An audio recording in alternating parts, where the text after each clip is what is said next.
Convido você para abrir sua Bíblia comigo, por gentileza, no Evangelho de Jesus Cristo, conforme o relato de João, no capítulo 1. João, capítulo 1. Nós faremos a leitura até o versículo 14. João, capítulo 1, versos 1 a 14. Seja bem-vindo. Antes de ler esse texto, é importante relembrar que certamente o Evangelho de João é a obra literária mais conhecida no mundo. Nenhuma obra jamais foi tão traduzida para outros idiomas e tão largamente distribuída como o Evangelho de João. Já passam de 4 bilhões de exemplares. João escreveu este Evangelho quando os outros evangelhos chamados sinóticos, Mateus, Marcos e Lucas, já transitavam na igreja há mais de 20 anos. João escreveu este Evangelho quando os outros apóstolos já estavam mortos, e todos mortos pelo viés do martírio. João escreveu este Evangelho para provar uma tese, em face de uma perseguição crudelíssima que estava atacando a igreja.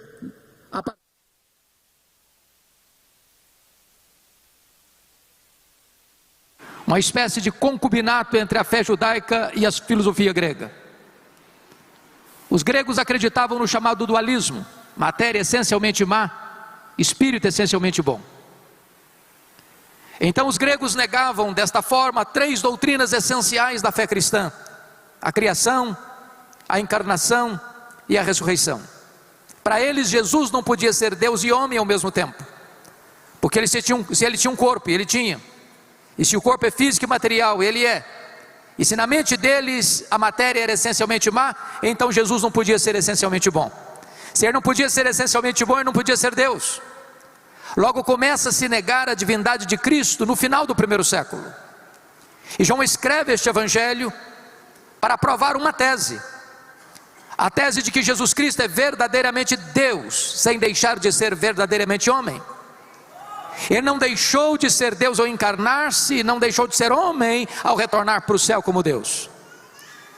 Então, no vestíbulo deste Evangelho, na introdução deste Evangelho, João vai como que abrir as cortinas da eternidade, vai acender as luzes no palco da história, e vai revelar-nos o nosso glorioso Redentor assim: no princípio era o Verbo, e o Verbo estava com Deus, e o Verbo era Deus. Ele estava no princípio com Deus. Todas as coisas foram feitas por intermédio dele, e sem ele nada do que foi feito se fez. A vida estava nele, e a vida era a luz dos homens. A luz resplandece nas trevas, e as trevas não prevaleceram contra ela. Houve um homem enviado por Deus, cujo nome era João. Este veio como testemunha para testificar a respeito da luz, a fim de todos virem a crer por intermédio dele. Ele não era luz, mas veio para testificar acerca da luz, a saber, a verdadeira luz que vinda ao mundo ilumina todo homem. O Verbo estava no mundo, o mundo foi feito por intermédio dele, mas o mundo não o conheceu. Veio para o que era seu, e os seus não o receberam. Mas a todos quantos o receberam, deu-lhes o poder de serem feitos filhos de Deus, a saber, aos que creem no seu nome, os quais não nasceram do sangue, nem da vontade da carne, nem da vontade do homem, mas de Deus. E o Verbo se fez carne e habitou entre nós, cheio de graça e de verdade, e vimos a sua glória, glória como do unigênito do Pai. Amém.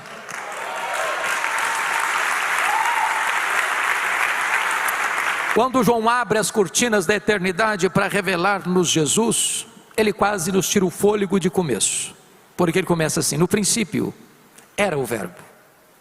Vocês que devem ter uma noção talvez melhor do que a minha na língua portuguesa, percebem aí que o verbo ser não está no pretérito perfeito.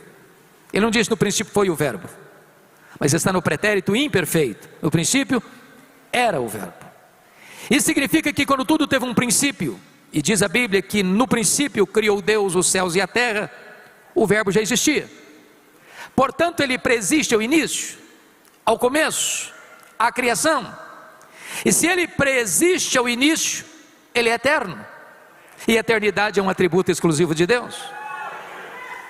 Em 1978 eu li um livro difícil de ler, necessário de ser lido, As Categorias de Aristóteles. E o pensador grego diz que você só entende algumas coisas dentro de categorias humanas: tempo, espaço, tamanho. Eu entendo um pouco de tempo, mas não de eternidade. Eu explico. Se eu perguntar a qualquer um de vocês aqui hoje, se você tirar um dia de 1 milhão de anos, você não tem mais 1 milhão de anos, certo? Óbvio, claro. Mas se eu lhe perguntar, e se você tirar 1 milhão de anos da eternidade, quanto lhe resta? A eternidade. E se você subtrair 1 bilhão de anos da eternidade, quanto sobra? A eternidade. Logo, a eternidade não é tempo. Logo, você e eu não conseguimos entender também, sabe por quê? Porque a eternidade é um atributo exclusivo de Deus, pois o verbo é eterno. E João diz: o verbo estava com Deus. Isso significa que ele estava face a face com Deus. Se Deus é um ser pessoal, e ele é, e se o verbo estava face a face com ele, logo o verbo não é um ser impessoal, como pensavam os gregos, mas um ser pessoal, da mesma essência e da mesma substância de Deus. Nas palavras do credo niceno, ele é Deus de Deus, luz de luz, coigual, coeterno e consubstancial com o Pai.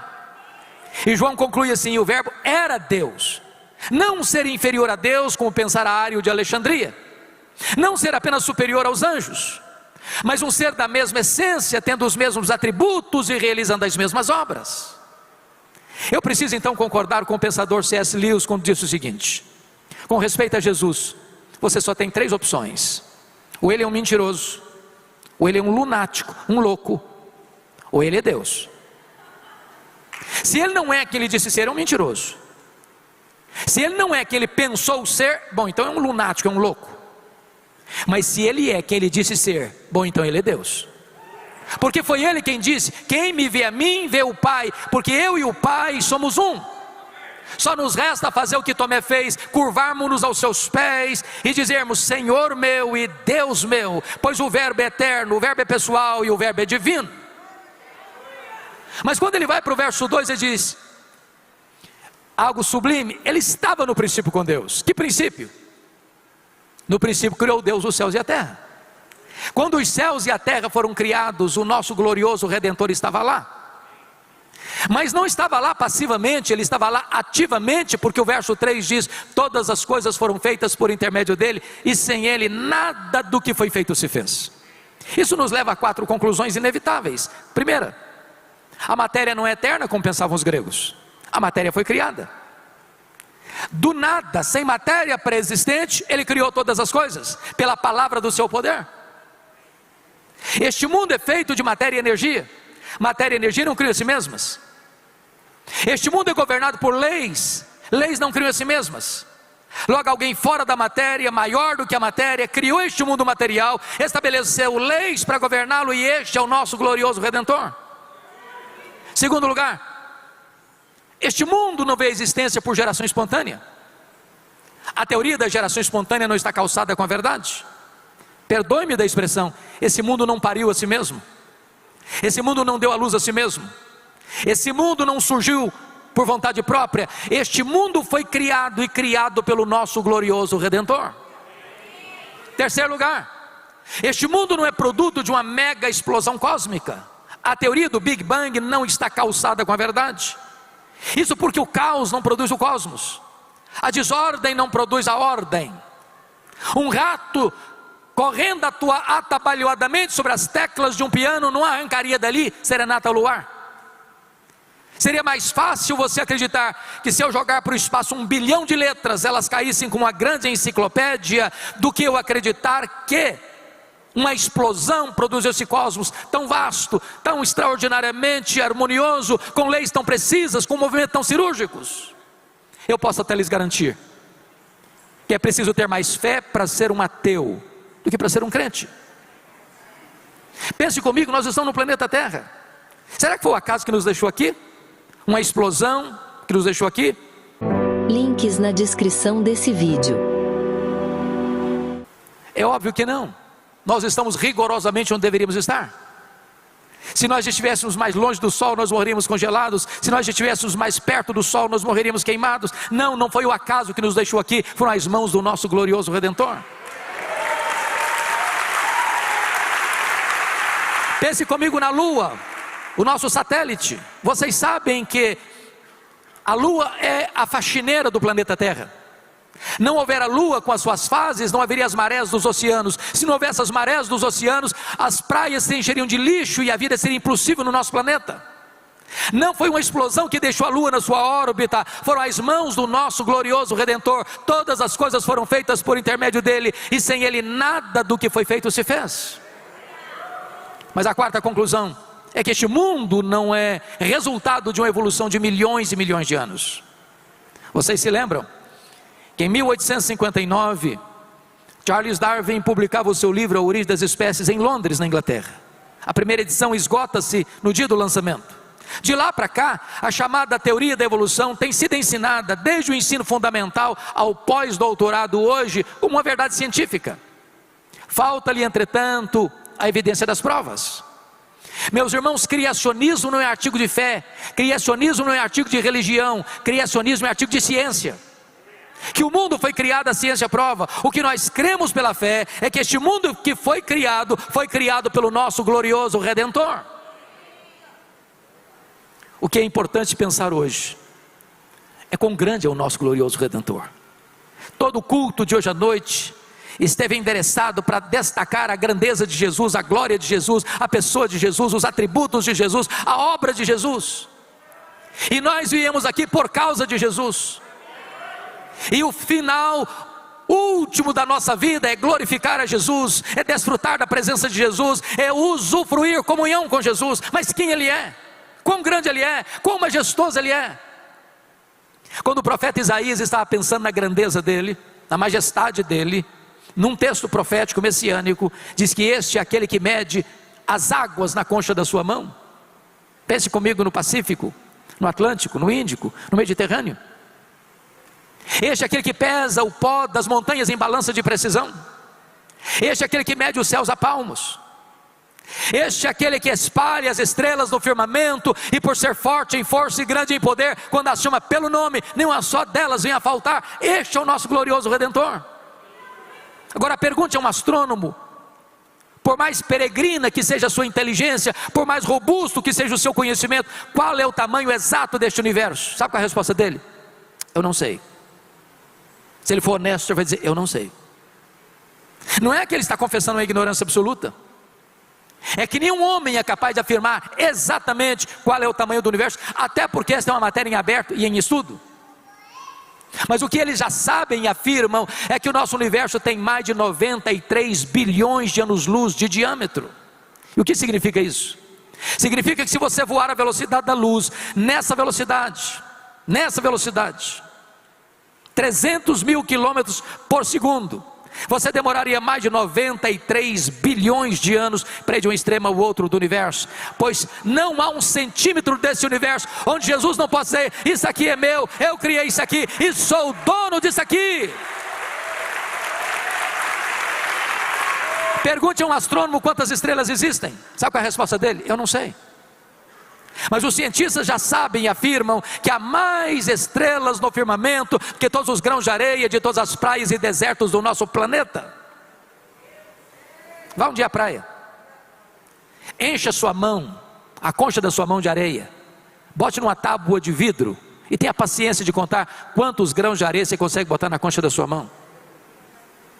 Pois há mais estrelas no firmamento do que todos os grãos de areia de todas as praias e desertos do nosso planeta. Mas o nosso glorioso Redentor não apenas criou todas elas, Ele batizou cada uma delas pelo nome. E por ser forte em força e grande em poder, quando as chama, nenhuma delas ia faltar. Irmãos, hoje nós não estamos mais pasmos com a grandeza do macro-universo, mas estamos boquiabertos com a complexidade indecifrável do micro-universo. Por exemplo, Dr. Marshall Nirenberg, Prêmio Nobel de Biologia, fez uma das mais fantásticas descobertas no século passado. Ele descobriu que você e eu somos um ser programado geneticamente. Ele descobriu que você e eu temos mais de 60 trilhões de células vivas em nosso corpo. Ele descobriu que em cada uma dessas células você tem 1,70 m de fita DNA, onde estão gravados e computadorizados todos os seus dados genéticos, a cor dos seus olhos, a cor da sua pele e seu temperamento. Se você espichar a fita DNA do seu corpo, você terá 102 trilhões de metros de fita DNA. Você terá 102 bilhões de quilômetros de fita DNA. E o Dr. Lowe vai afirmar mais tarde que códigos de vida não se originam espontaneamente, códigos de vida não se originam de uma explosão, códigos de vida não se originam de uma evolução de milhões e milhões de anos. Códigos de vida foram plantados em você pelo Deus Todo-Poderoso, Criador dos céus e da terra. E este é o nosso glorioso Redentor.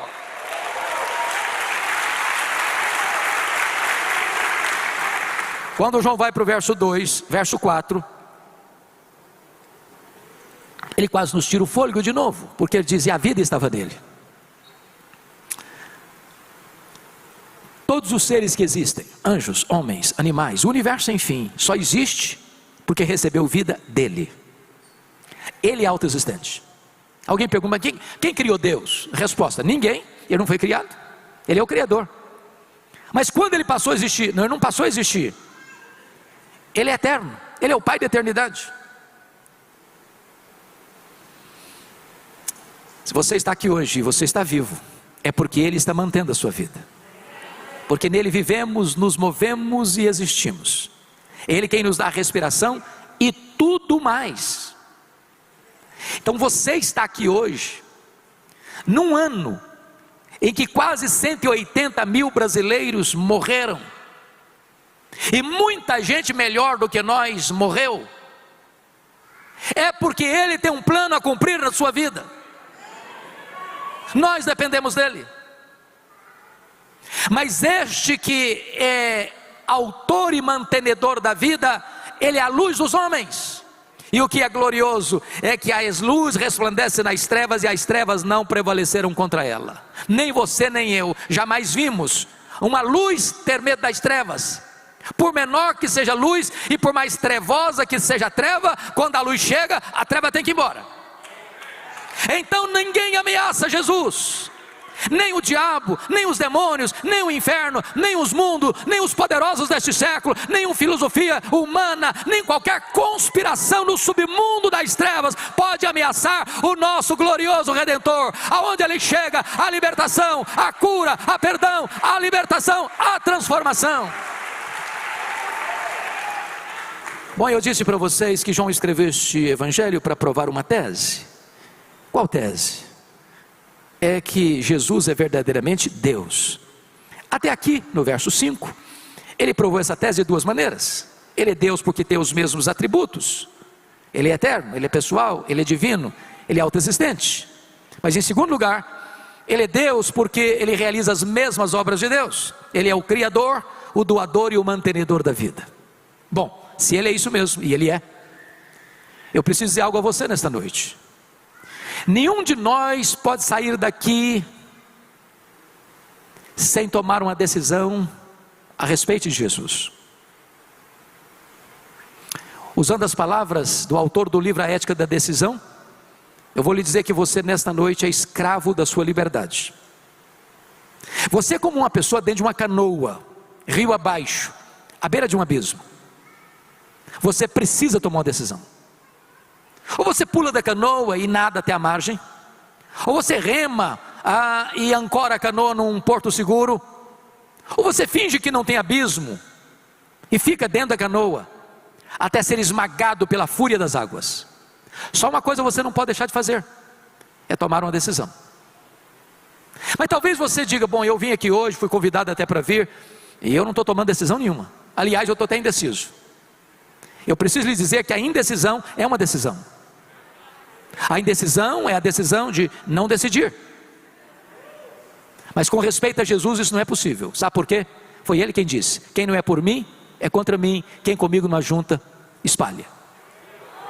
Então o que João vai fazer agora, a partir do verso 6, é mostrar-nos três decisões em relação a Jesus. A primeira delas está aí nos versos 6 a 9, a decisão de João Batista, o precursor do Messias. Diz a Bíblia que depois de 400 anos de silêncio profético, onde havia templo, música, festas, mas não havia palavra de Deus, e diz a Escritura que veio a palavra do Senhor a João, um homem estranho, vestindo roupa estranha, se alimentando de comida estranha, pregando num lugar estranho, o deserto da Judeia. E as multidões fluíam para ouvi-lo no deserto da Judeia. Soldados, fariseus, saduceus, cobradores de impostos.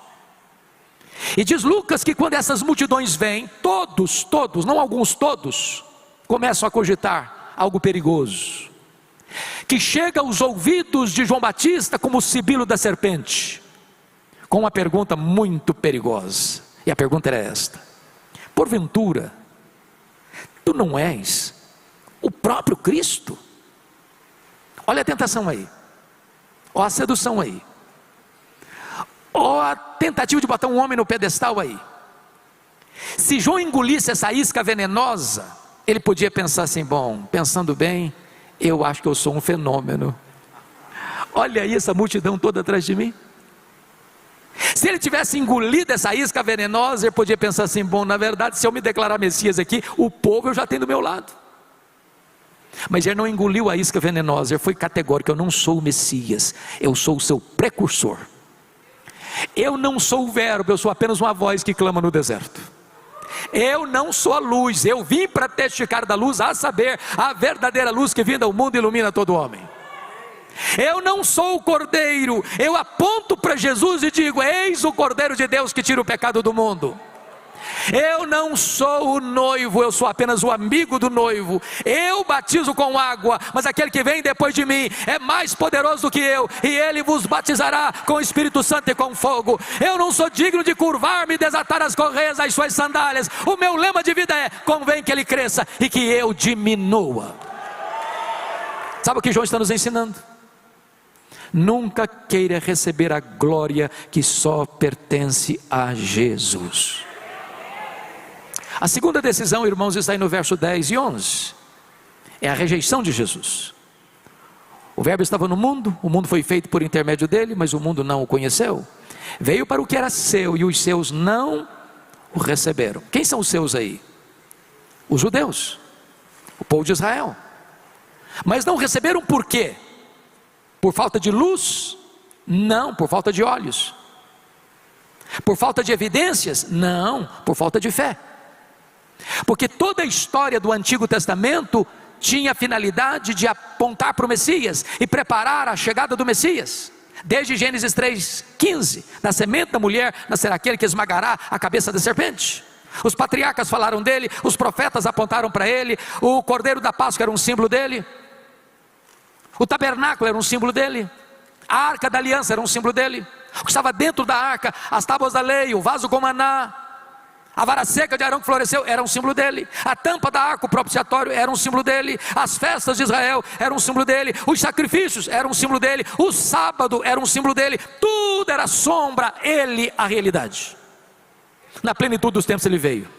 Nasci de mulher, nascido sob a lei, o verbo se fez carne e habitou entre nós, e ele andou por toda a parte fazendo bem, libertando os oprimidos do diabo. Os cegos viram, os mudos falaram, os surdos ouviram, os coxos andaram, os leprosos foram purificados, os mortos ressuscitaram, os prisioneiros foram libertos, e a todos ele pregou o evangelho do reino, mas os seus não o receberam. Links na descrição desse vídeo. Que é triste é que quando você vai a Israel, e eu pela graça de Deus tenho levado uma caravana por ano a Israel, é que você chega lá no Muro das Lamentações, de crianças a pessoas maduras, idosas, estão lá, lendo a lei com muito fervor, aguardando ainda um Messias, que já veio há 2000 anos, em Jesus de Nazaré. Cuidado para que você, a despeito de conhecer todas as evidências do amor de Deus e da história da redenção, ainda feche os seus olhos para esta graça salvadora, porque como você pode escapar se você negligenciar tão grande salvação? Mas a terceira decisão, confira comigo, está nos versos 12 e 13, é a aceitação de Jesus. E aqui está no verso 12, aquilo que nós chamamos em língua portuguesa de uma conjunção adversativa, a mais importante deste evangelho. preste atenção nas conjunções adversativas. Mas, porém, entretanto, todavia, porque ele contrasta o que disse com o que vai dizer agora. Em virtude da rejeição de Israel, está escrito: mas a todos quantos o receberam, deu-lhes o poder de serem feitos filhos de Deus. A grande pergunta aqui é: todos quantos? Todos quem? E a resposta é: todos judeus, todos gentios, todos homens, todas mulheres, todos crianças, todos adolescentes, todos jovens, todos adultos, todos velhos, todos ricos, todos pobres, todos doutores, todos analfabetos, todos religiosos, todos não religiosos, todos brancos, todos amarelos, todos pardos, todos negros, todos daqui, todos dali, todos da além. Não importa de onde você vem, não importa para onde você vai, se você receber a Jesus, Deus lhe dá o poder de ser feito seu filho.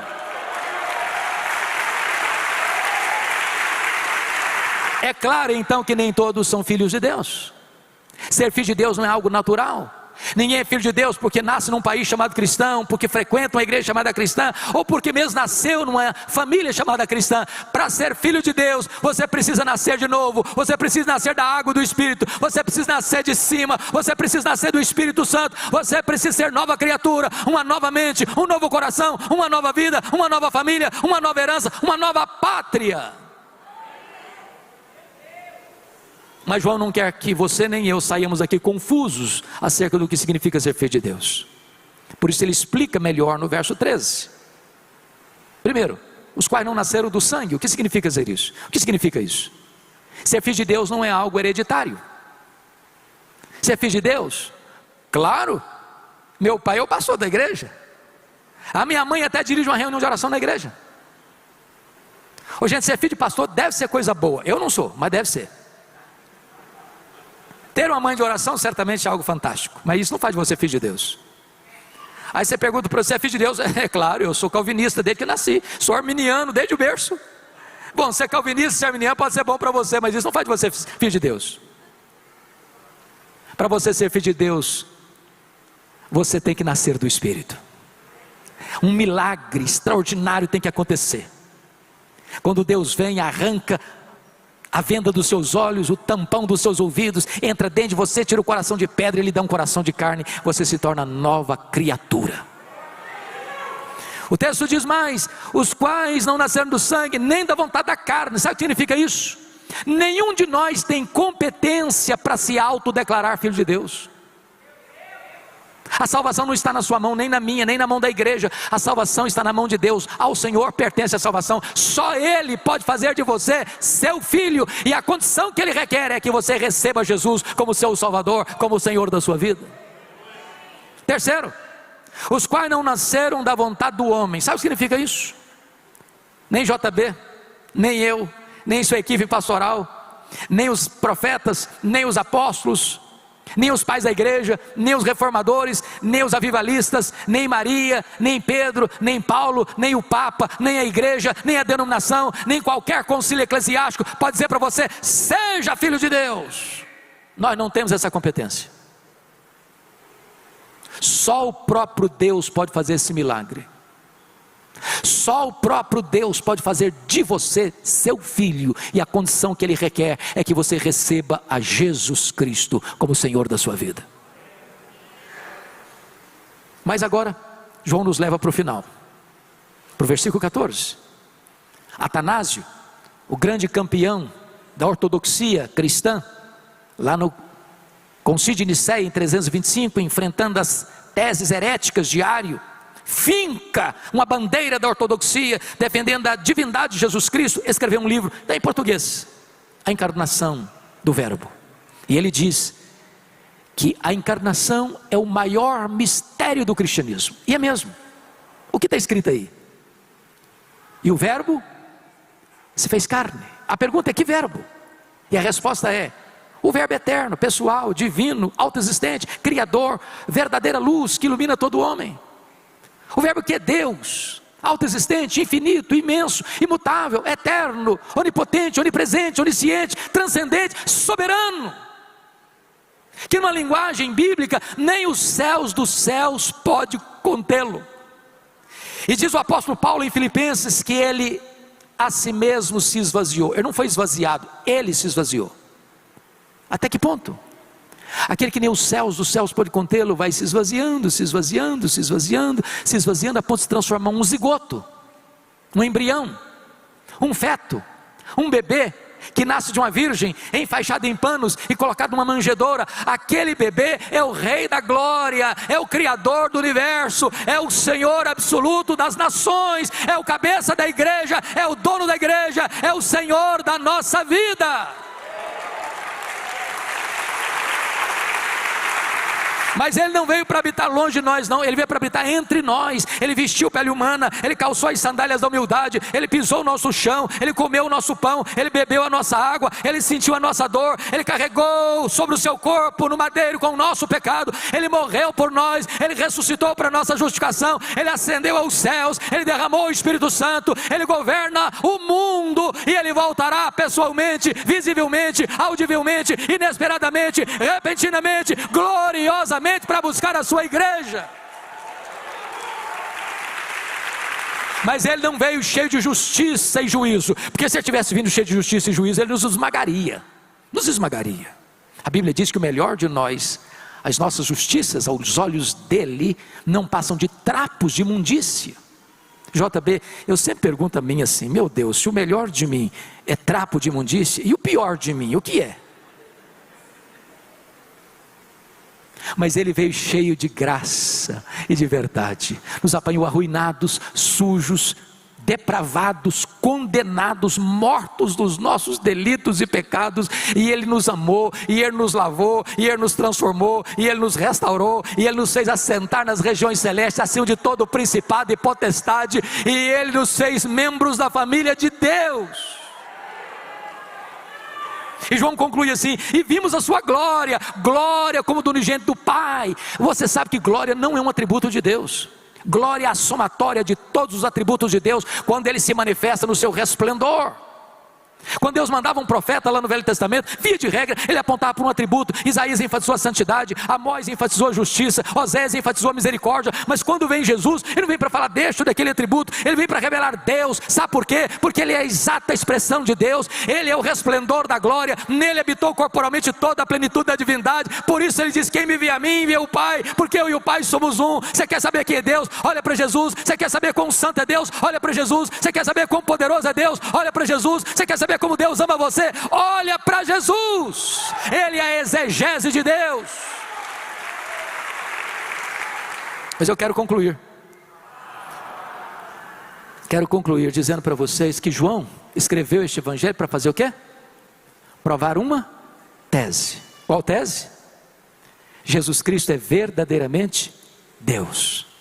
Na introdução e lemos versos de 1 a 14, ele provou que Jesus é Deus de duas maneiras: porque realiza as mesmas obras e porque tem os mesmos atributos. Quando você vai para o restante do evangelho, ele segue nesta mesma linha. O que João vai fazer? João vai provar que Jesus Cristo é Deus, porque realiza as mesmas obras de Deus. E o que ele faz? Ele seleciona 7 milagres.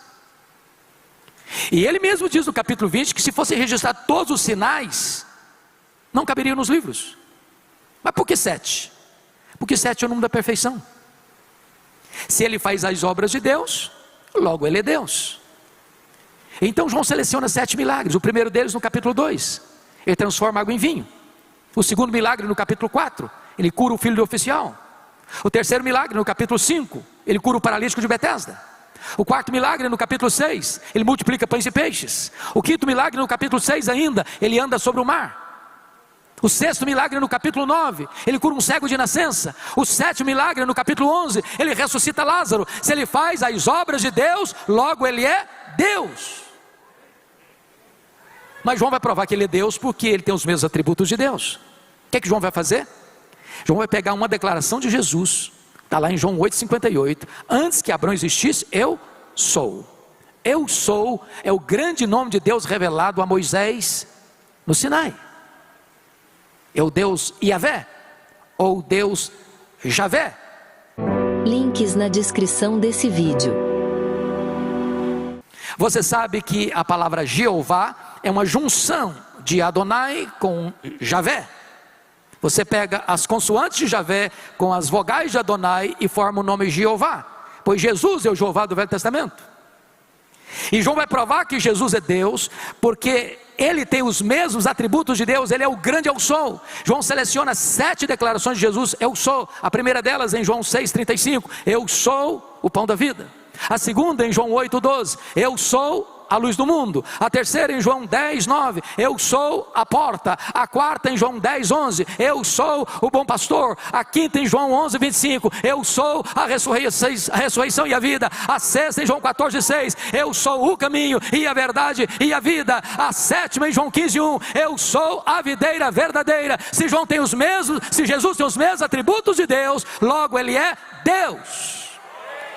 Então está provada a tese de João.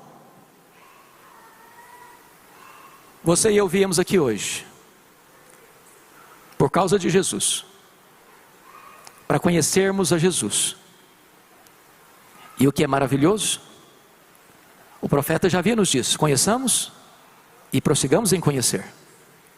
Mas João vai nos dizer lá no capítulo 17, versículo 3 deste evangelho, que a vida eterna é esta: conhecer a Deus e a Jesus Cristo, a quem ele enviou.